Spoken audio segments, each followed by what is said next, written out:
thinking, why is this guy standing in front of a building?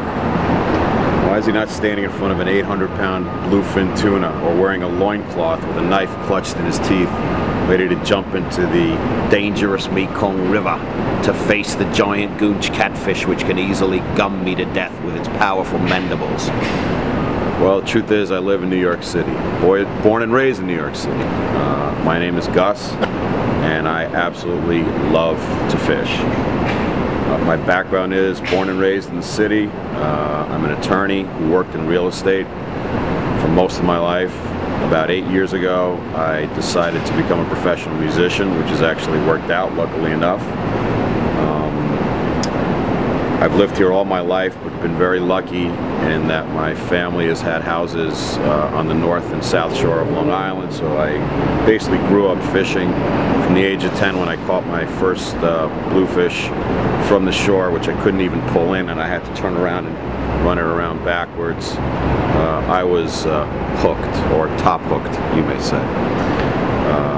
Basically, I fish as much as I possibly can. Any opportunity to get out of the city and to enjoy the peace and tranquility of fishing is one that I take.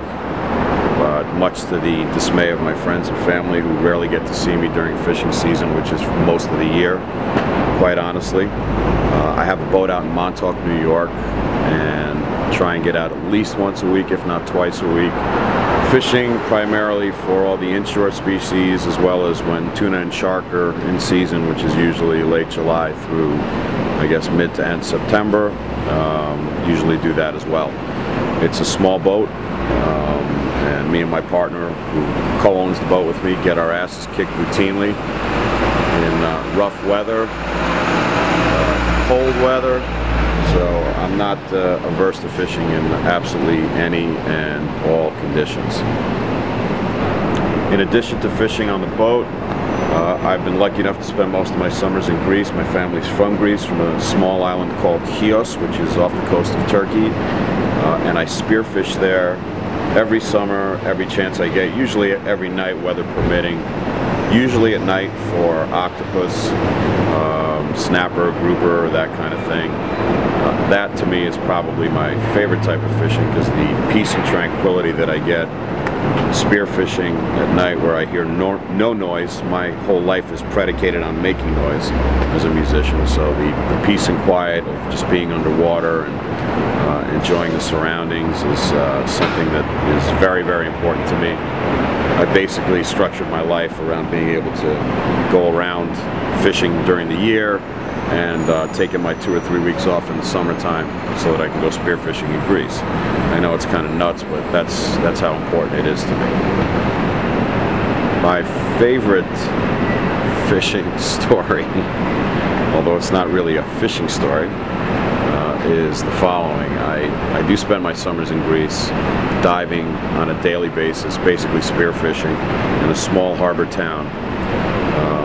One day, about 8 years ago, I came across a giant, and by giant I mean probably over 300-pound loggerhead turtle.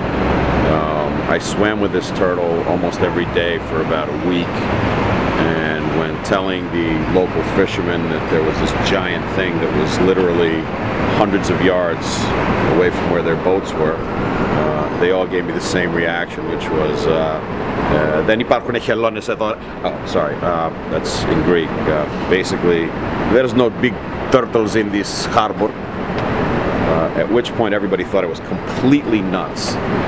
So one day I decided to go get this turtle, which was about a quarter of a mile in front of my house.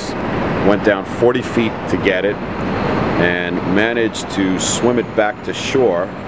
When I got to the front of my house, I started frantically screaming for somebody to come out and get a picture so that somebody would eventually believe me. All the while this thing was, you know, trying to bite me and fighting. Of course I let the thing go because I'm pretty much a conservationist when it comes to stuff like that. When I fish, I only take whatever I eat or my family eats. Occasionally we sell some fish to local restaurants, but I'm a firm believer in, you know, treating the ocean and wildlife with respect.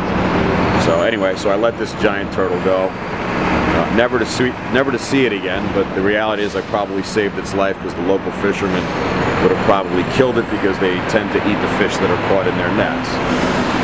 I know that's not a real fishing story, but it's one of the coolest, most unique experiences in my life. And here comes a garbage truck just to show you the whole motif of the whole dichotomy of fishing, being a fisherman in New York. This is what I live with on a daily basis. So you can understand why it's so important for me to get out and go fish as much as I possibly can. I think I'm a competitive person by nature. I'm not the kind of guy that's going to do the Ocho Cinco touchdown dance after I catch a big fish on camera.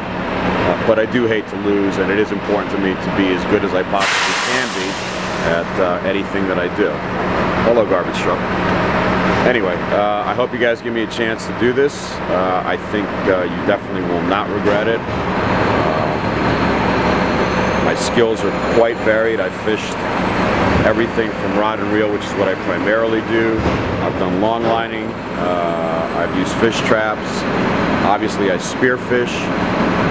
And I think I'm quite adaptable at any fishing technique. I have a very good understanding of marine biology, and I can flat out catch fish. Alright, I'm sure there's a guy out there who rolls up a magazine, jumps into the water, and clubs fish over the head. That's not a technique that I'm familiar with, but if you give me a chance, I'll learn it really quickly, and I will out-club those fish and catch more of them than just about anybody else. I definitely believe in my skills. I know it seems weird, a guy born and raised in New York City who can actually fish like that, but trust me, I can flat out fish. I've managed to combine the two big passions in my life into sort of a career. I am a professional musician. I do occasionally sell fish, so I guess you could say that I do kind of fish for a living. I'm not a commercial fisherman by any stretch. Never did it for a living to subsist, but I do it to supplement my income. Most of my work revolves around playing music. I've actually designed this logo, which you can see encompasses the two most important things in my life, which are music and the sea.